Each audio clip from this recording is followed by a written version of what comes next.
기도하겠습니다.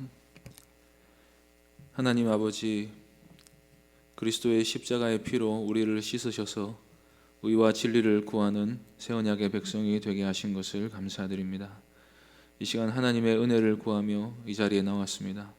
우리의 모든 죄를 씻어주시고 하나님의 사랑으로 우리를 돌보아 주시고 말씀을 들을 때에 그 말씀을 우리가 믿고 붙들고 오늘 하루 살아갈 수 있도록 인도하여 주옵소서. 예수님의 이름으로 기도하옵나이다. 아멘. 찬송가 266장 찬양하겠습니다. 찬송가 266장입니다.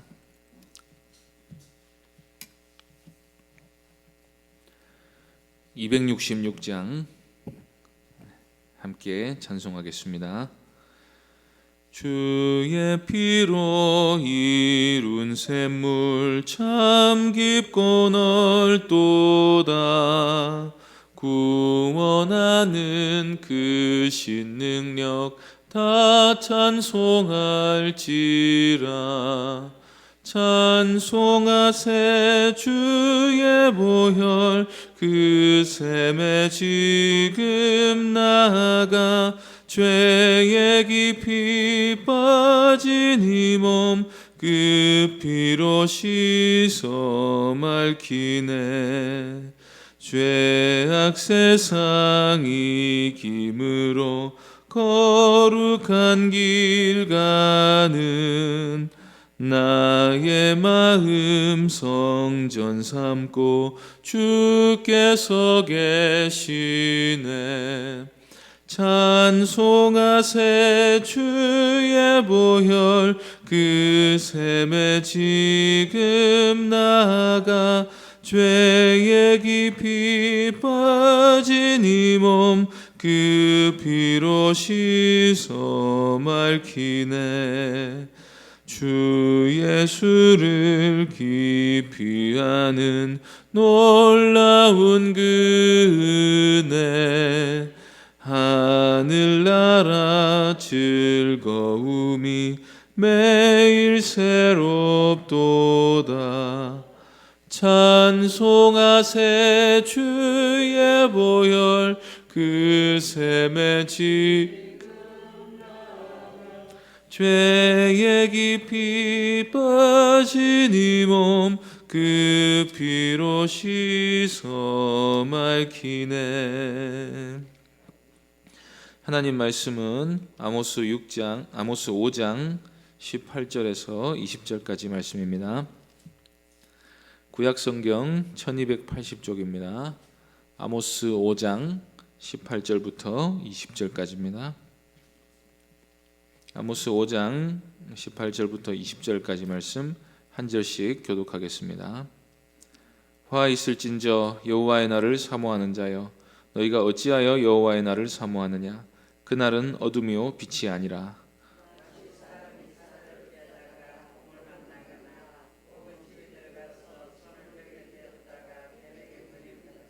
함께 읽겠습니다. 여호와의 날은 빛없는 어둠이 아니며 빛남 없는 캄캄함이 아니냐. 아멘. 이 시간 어찌하여 여호와의 날을 사모하느냐는 제목으로 하나님 말씀 전하겠습니다. 제가 고3 때 선생님 한 분이 저희들을 자극시키려고 한 말이 있습니다. 너희들이 대학 갈 확률은 골프를 치다가 번개를 맞았는데 안 죽고 극적으로 살아서 병원에 입원했는데 그 병실에서 뱀에게 물려 죽을 확률과 같다. 말도 안 되는 소리죠. 너희들이 대학에 가려면 기적이 일어나야 된다 하는 말인데, 지금까지도 그 말씀 그대로가 생각나는 걸 보면 아마도 다른 의미로는 자극시키는 데 도움이 된 것 같습니다. 저는 오늘 아모스서 본문을 볼 때마다 그 말이 생각이 납니다. 앞선 선생님의 말은 너희들은 뭘 해도 절대로 대학에 갈 수 없다라는 말에 우회적인 표현이라면, 오늘 본문에서 아모스가 여호와의 날은 마치 사자를 피하려다가 곰을 만났는데, 또 그 곰을 피해서 집 안에 들어가서 숨을 돌리려고 벽에 손을 대었는데 뱀에게 물린 날과 같다 하는 말은 너희가 절대로 심판을 피할 수 없다는 말을 하고 있는 것입니다. 그러면 선지자는 왜 여호와의 날이 이 같은 심판의 날이라는 사실을 강조하고 있습니까? 그것은 이스라엘 백성들이 여호와의 날을 좋은 날인 줄 알고 사모하고 있었기 때문입니다. 18절 말씀 보겠습니다. 화 있을진저 여호와의 날을 사모하는 자여, 너희가 어찌하여 여호와의 날을 사모하느냐? 그날은 어둠이요 빛이 아니라. 아모스는 여호와의 날을 사모하는 자들에게 화가 있을 것이라고 말합니다. 왜냐하면 그날은 빛이 아니라 어둠의 날이 될 것이기 때문입니다. 이 말은 평소 이스라엘 백성들이 여호와의 날을 광명이 비추는 날로 생각하고 있었기 때문입니다. 여호와의 날이라는 말은 여호와께서 정하신 날을 말합니다. 구약의 성도들은 언젠가 하나님이 오셔서 세상을 심판하고 또 자기 백성을 구원하실 것이라는 믿음을 가지고 있었습니다. 말하자면 결산의 날이 여호와의 날입니다. 사실 성경에서는 여호와의 날이라는 이 용어는 아모스가 처음으로 사용한 말입니다. 그런데 아모스는 이스라엘 백성들이 이 여호와의 날을 평소에 즐겨 쓰는 말인 것처럼 이 용어를 사용하고 있습니다. 그러니까 오늘날로 말하자면 마치 재림신앙처럼 언젠가 하나님이 오셔서 이 세상을 심판하시고 자기 백성을 구원할 날이 올 것이다 하는 믿음이 있었던 것 같습니다. 또 한편으로는 여호와의 날을 종말에 있을 날로만 생각하지 않고 이따금씩 하나님이 강림하셔서 중간 결산을 하시는 날로도 생각할 수 있습니다. 어쨌거나 구약의 성도들도 이 땅에서의 삶에 대한 최종적인 판결과 구원에 대한 관념이 있었던 것으로 우리가 생각할 수 있습니다. 그런데 놀랍게도 이스라엘 백성들은 여호와의 날을 자기들에게 무조건 유리한 날로 생각하고 있었습니다. 그 이유가 무엇입니까? 자신들은 여호와의 택하신 백성, 즉 선민이라는 의식을 가지고 있었기 때문입니다. 이들이 가지고 있는 도식은 단순했습니다. 여호와의 날이 되면 하나님이 이스라엘 백성은 구원하시고 다른 열방은 심판한다 하는 사고를 가지고 있었던 것입니다. 하나님은 이스라엘의 하나님이시므로 전적으로 이스라엘을 위한 하나님이시다, 그렇게 믿었던 것입니다. 로마서 2장에서 바울은 이런 식의 유대인이 가지고 있는 선민의식이 무엇인지를 보여줍니다. 로마서 2장 17절에 이렇게 되어 있습니다. 유대인이라 불리는 내가 율법을 의지하며 하나님을 자랑하며. 유대인들은 하나님이 유대인들만 사랑하고 이방인들은 미워한다고 믿고 있었습니다. 그 이유는 나름 근거가 있는데, 하나님이 유대인들에게만 율법을 주시고 유대인들과만 언약을 맺었기 때문이라는 것입니다. 그래서 율법을 가지고 이방인들과 죄인들을 판단했습니다. 그리고 자기들이야말로 참 하나님을 섬기는 유일한 민족이고, 따라서 하나님이 유대인만 사랑하고 구원하실 수밖에 없고 나머지는 심판의 대상일 뿐이라고 믿었습니다. 그런데 바울은 유대인들이 한 가지 크게 놓치고 있는 점이 있다고 말합니다. 로마서 2장 21절에 이렇게 되어 있습니다. 그러면 다른 사람을 가르치는 내가 내 자신은 가르치지 아니하느냐? 도둑질하지 말라 선포하는 내가 도둑질하느냐? 율법을 가지고 있고 하나님과의 언약 백성이라는 그 지위만 자랑했지 그 율법을 지키지는 않았다는 것입니다. 하나님의 심판 원칙은 행한 대로 갚으시는 것입니다. 그러면 율법을 가지고 있는 자들은 택하셨으니까 구원하실 것이다 라는 신학 한 가지만 붙들지 말고 율법의 조항을 자신들에게 적용시켜 보았어야 합니다. 구약에서, 즉 시내산 언약은 율법을 지키지 않을 경우 저주를 받기로 하나님과 계약을 한 것입니다. 그게 옛 언약에서 핵심적인 내용인데 어떻게 그걸 무시하고 그저 막연하게 여호와가 우리 하나님이시니 여호와의 날에 우리는 무조건 구원을 받을 것이다 라고 생각할 수 있습니까? 말하자면 이런 오해 혹은 착각은 성경을 안 보기 때문에 생기는 일입니다. 남유다의 요시야 왕은 율법서가 발견되기 전까지는 나름대로 자기가 신앙생활을 잘한다고 생각을 했습니다. 물론 잘했습니다. 왜냐하면 그전에도 요시야가 하나님을 위한 열심을 가지고 산당도 없애고 우상도 없애고 성전도 열심히 수리하고 했기 때문입니다. 그런데 요시야 왕은 hil기야가 발견한 율법책의 내용을 듣자마자 옷을 찢고 통곡했습니다. 율법에 비추어 보니 자신이 잘했다는 것도 엉망이었고 또 나라가 우상 숭배로 엉망진창이 되었다는 사실을 발견한 것입니다. 그래서 율법을 깨닫고 난 뒤로는 이 율법에 비추어서 철저하게 개혁을 단행하는 것을 볼 수 있습니다. 한 번씩 듣다 보면 부분적으로는 전혀 별로 틀린 말이 아닌데 그것 한 가지만 붙들고 살기 때문에 그의 신앙이 전체적으로 잘못되는 경우가 있는 것을 봅니다.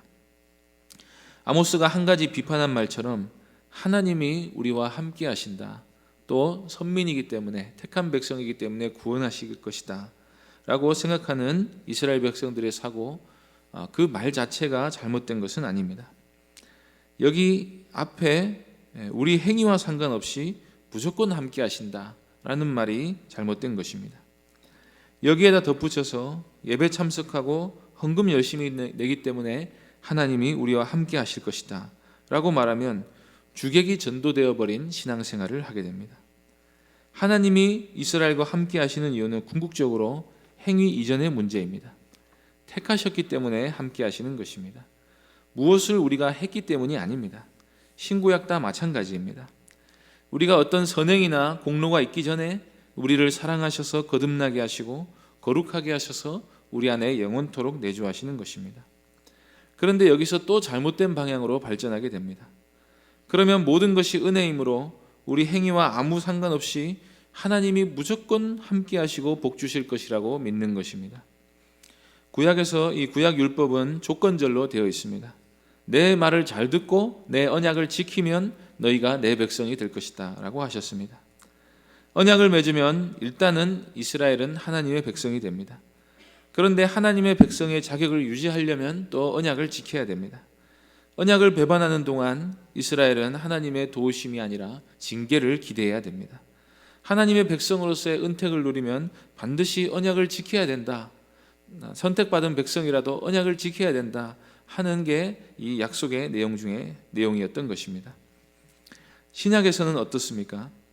신자는 예수 그리스도와 함께 죽고 부활한 존재로 여김을 받습니다. 그리스도를 믿는 자는 하나님의 자녀가 됩니다. 그래서 우리가 죄를 지어도 하나님이 떠나시는 법은 없습니다. 하나님이 부르시고 택하셨기 때문에 신약의 성도들은 반드시 구원을 받게 됩니다. 그런데 그렇다고 죄를 짓는 게 허용이 되는 것은 아닙니다. 반대로 신약의 성도들은 죄로부터 구원받고 마음에 율법이 새겨진 새로운 존재가 되었습니다. 성령께서 우리 안에서 우리를 거룩하게 하시는 일을 또 하십니다. 그렇기 때문에 우리 성도는 선한 행위로 하나님이 그 안에서 함께 하시는 존재임을 드러냅니다. 만일 죄에서 돌이킴이 없고 거룩한 삶에 대한 갈망이 없고 그리스도와의 교제를 등한시하고 그러면서도 평안하고 율법을 알고자 하고 지키려는 열심이 별로 없다면 그 사람은 하나님이 함께하지 않으시는 사람으로 봐야 한다는 것입니다. 종교가 기독교이고 몸이 교회에 와 있고 예배를 하나님께 드린다고 해서 하나님이 무조건 함께 하시는 게 아니라 하나님께서 함께 하시는 자라는 증거가 그 속에 있어야 한다는 것입니다. 만일 우리가 거듭나 새 생명을 얻은 존재가 아닌데, 그래서 하나님이 함께 하시는 존재가 아닌데, 그래서 머리로는 예수를 믿지만 우리의 온 존재가 예수님을 따르는 변화된 존재가 된 것이 아닌데 우리가 예수님의 재림을 사모한다고 생각해 보십시오. 그날은 우리에게 구원의 서광이 비치는 날이겠습니까? 아니면 한 줄기 빛도 없는 캄캄한 어둠의 날이겠습니까? 예수를 믿는다 할 때 참으로 구원하는 믿음은 그저 믿습니다 하는 정도에 그치는 것이 아닙니다. 구원하는 믿음은 우리가 우리의 의지 이전에 하나님이 선물로 우리에게 주시는 것입니다. 그래서 이 믿음을 가진 사람은 거듭난 사람이고 그 믿음으로 하나님 나라를 보게 되고 그 안에 들어가 살게 됩니다. 이 믿음은 그리스도와 연합한 믿음이고 보지도 못한 그리스도를 사랑하고 그의 모든 계명에 순종하고 죽음을 불사하고서라도 십자가를 지고 그리스도를 따르겠다고 헌신하는 믿음입니다. 그리고 이 믿음은 환난 때에 더욱 강해져서 죽는 날까지 그리스도를 포기하지 않고 끝까지 인내하는 믿음입니다. 어떻게 이런 믿음을 우리 실력으로 가질 수 있겠습니까? 그런데 이런 참된 믿음이 없이도 예수가 그리스도시고 그분이 나를 대신해 십자가에 달려 죽으셨다는 사실을 단지 머리로만 무미건조하게, 그리고 삶 속에서 그리스도를 따르는 모습이 전혀 없이 변화되지 않은 옛자를 그대로 가진 채 자신이 믿기 때문에 천국 갈 신자라고 생각하는 사람이 너무나도 많습니다. 안타깝지만 교회 안에서는 복음의 내용도 어느 정도 알고 신자를 자처하고 나름대로 열심도 있지만 실제로는 거듭나지 않은 사람, 그래서 사실상 자기에게 도움되는 종교적 내용 외에는 실제로 말씀에 아무런 관심이 없는 사람이 바로 전도의 대상이 됩니다. 북이스라엘 사람들은 종교도 잘못되었고 신앙생활도 잘못되어 있고 언약을 등진 정도가 아니라 배반한 채 살아가고 있는데도 여호와가 우리 하나님이시다라는 사실을 굳게 믿고 여호와의 날을 사모하며 살았습니다. 아모스 선지자는 그렇기 때문에 너희가 지금 그 날을 사모해서는 안 된다고 말합니다. 왜냐하면 하나님이 정하신 그 날은 세상 모든 죄인에게 심판의 날이 될 것이기 때문입니다. 그러므로 여호와의 날을 기다림에 합당한 자세는 죄인의 상태를 벗어나기 위해 힘쓰는 것입니다. 종말이 있다, 재림이 있다 하는 사실을 믿는 것만으로는 충분치 않습니다. 우리 자신이 하나님 나라에 들어갈 수 있는 하나님의 백성들인가 하는 사실을 아는 것이 먼저 중요합니다. 그러기 위해서는 믿음이 있어야지요. 구약의 성도들에게 있어서 이 믿음은 율법을 지키는 것이었습니다. 율법을 지키는 게 율법을 내신 하나님을 믿는 방식이었습니다. 율법을 지켜서 그 의로 구원받으려 하는 게 아니라 그 율법을 내신 하나님을 믿고 율법의 선함을 믿고 율법을 지키려고 하는 자가 믿는 자고 믿는 자가 의인인 것입니다. 오늘날에도 마찬가지입니다. 하나님이 내신 복음에 순종하는 사람이 의인이고 구약시대의 제사법 준수를 통해 죄사함을 받았던 것을 예수 그리스도의 완전한 대속을 믿고 그 의를 의지하여 하나님께 나가는 사람이 믿는 사람인 것입니다. 그리고 하나님의 구원은 율법을 범하는 것을 고치려는 구원이었다 하는 사실을, 이 복음의 모든 사실을 믿고 말씀에 순종하려는 사람이 바로 구원받은 의인인 것입니다. 언젠가 반드시 심판이 있을 것입니다. 아모스는 이스라엘 백성들에게 지금 너희들이 처한 현실부터 바르게 보라고 말합니다. 심판의 날이 캄캄한 날이 되는 이유는 죄를 짓고 있으면서도, 죄인의 상태 그대로 있으면서도 전혀 그 사실을 모르고 있다는 데 있습니다. 이스라엘을 이런 무지몽매에 빠지게 한 것은 그들이 가지고 있는 그릇된 신학에 있었습니다. 선민이기 때문에, 모태신앙이기 때문에, 집안이 예수 믿는 집안이기 때문에, 예수를 믿는다고 생각하기 때문에, 일주일에 한 번씩 예배에 꾸준히 참석하기 때문에, 그리고 종교에 관심을 두고 살아가기 때문에 그날은 구원의 날이 될 것이라고 생각하는 모든 사람에게 아모스는 야고보서식으로 말하면 이렇게 외치고 있습니다. 내 형제들아, 만일 사람이 믿음이 있노라 하고 행함이 없으면 무슨 유익이 있으리요? 그 믿음이 능히 자기를 구원하겠느냐? 우리에게 참 믿음이 있다는 증거가 있어야 심판날에 담대할 수 있습니다. 우리가 가진 믿음이 거듭난 믿음인지, 거룩하게 된 믿음인지, 하나님의 뜻을 행하고자 하는 믿음인지 날마다 살피시고, 날마다 우리 영혼을 그리스도의 보혈에 씻어 그날을 깨끗이 단장한 신부처럼 담대하게 기다리는 성도님들 되시기를 바랍니다. 기도하겠습니다. 하나님 아버지, 우리에게 구원의 은혜를 베푸시고 또 의를 구하며 진리를 추구하며 살아가는 새 언약의 변화된 백성이 되게 하시니 참으로 감사합니다. 하나님 아버지, 우리가 주님의 날을 기다립니다. 예수님께서 재림하셔서 하나님의 백성들을, 우리들을 신원하여 주실 날을 기다립니다. 이 땅에서 억울해도 의를 행하면서 말씀이 진리인 줄 믿고 우리가 이 말씀을 따라 살아가고 있습니다. 하나님 아버지, 우리가 가진 믿음이 진실한 믿음이 되게 하여 주시고 하나님 나라와 의를 구하며 기다리며 기대하며 오늘 하루도 말씀 따라 살아갈 수 있게 하여 주옵소서. 예수님의 이름으로 기도하옵나이다. 아멘. 하늘에 계신 우리 아버지여, 이름이 거룩히 여김을 받으시오며 나라의 임하옵시며 뜻이 하늘에서 이룬 것 같이 땅에서도 이루어지이다. 오늘날 우리에게 일용할 양식을 주옵시고 우리가 우리에게 죄 지은 자를 사하여 준 것 같이 우리의 죄를 사하여 주옵시고 우리를 시험에 들게 하지 마옵시고 다만 악에서 구하옵소서. 대개 나라와 권세와 영광이 아버지께 영원히 있사옵나이다. 아멘. 이 시간 말씀을 기억하며 기도해 주시고 계속되는 대신방을 위해서 기도해 주시고 또 교회당 건축을 위해 기도해 주시고 오늘 수요 예배를 위해서 기도해 주시고 개인적으로 기도하시기 바랍니다.